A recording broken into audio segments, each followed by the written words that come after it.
warahmatullahi wabarakatuh. Selamat datang di YouTube channel Delia Citra Nurbaiti.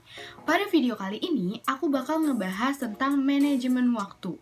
Nah, pembahasannya itu adalah apa sih itu manajemen waktu?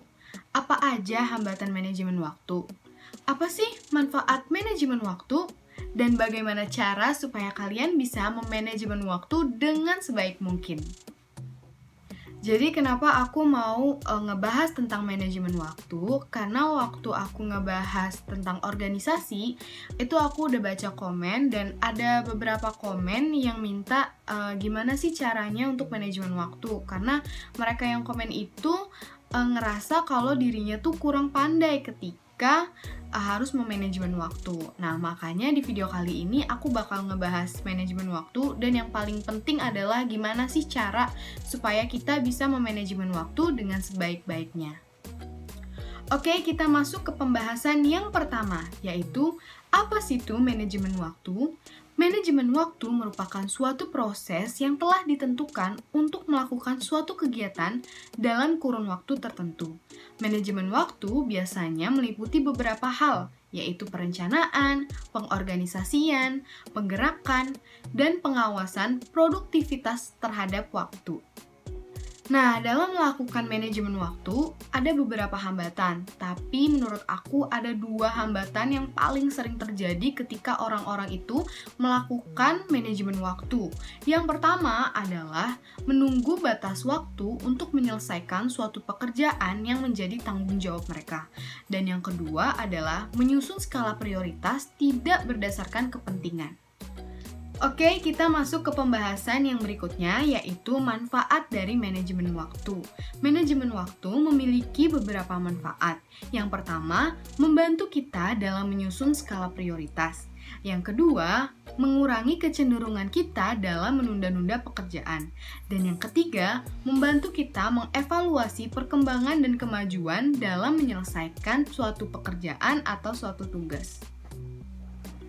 Jadi gimana sih caranya untuk memanajemen waktu dengan maksimal? Hal pertama yang harus kalian lakukan adalah menetapkan tujuan. Menetapkan tujuan di sini maksudnya dengan menetapkan sasaran atau target yang akan kalian capai. Kenapa harus menetapkan tujuan? Karena dengan menetapkan tujuan akan membantu kalian untuk tetap fokus terhadap pekerjaan yang akan kalian lakukan dengan kurun waktu tertentu. Hal kedua yang harus kalian lakukan adalah menyusun prioritas. Dalam menyusun prioritas, kalian bisa mempertimbangkan beberapa hal, seperti manakah pekerjaan yang lebih penting atau lebih vital untuk dikerjakan, atau manakah pekerjaan yang membutuhkan waktu yang cukup lama untuk dikerjakan. Kenapa sih kita harus menyusun prioritas? Kita harus menyusun prioritas agar membantu kita untuk melakukan pekerjaan berdasarkan kepentingannya, dan juga agar kita tahu nih pekerjaan mana yang harus kita lakukan terlebih dahulu. Hal ketiga yang harus kalian lakukan adalah menyusun jadwal. Jadwal merupakan daftar kegiatan yang akan dilakukan beserta urutan waktunya. Kenapa sih kita harus menyusun jadwal? Kita harus menyusun jadwal agar kita terhindar dari bentrokan kegiatan, terhindar dari kelupaan, dan terhindar dari ketergesaan. Hal keempat yang harus kalian lakukan adalah bersikap tegas. Nah, sikap tegas ini bisa dimanfaatkan untuk memastikan bahwa tidak ada hal atau tidak ada sesuatu yang akan mengganggu efektivitas kita dalam menggunakan waktu. Sikap tegas ini bisa kita lakukan dengan cara sikap asertif, yaitu berani mengatakan tidak atau menolak ajakan atau permintaan seseorang. Nah, menolak ajakannya ini harus dengan cara yang baik ya. Misalnya, menggunakan kata-kata yang sopan untuk menolak, atau tidak menjelekkan dan menjatuhkan orang yang mengajak kita untuk melakukan sesuatu. Hal kelima yang harus dilakukan adalah tidak menunda-nunda pekerjaan. Kenapa sih kita tidak boleh menunda-nunda pekerjaan?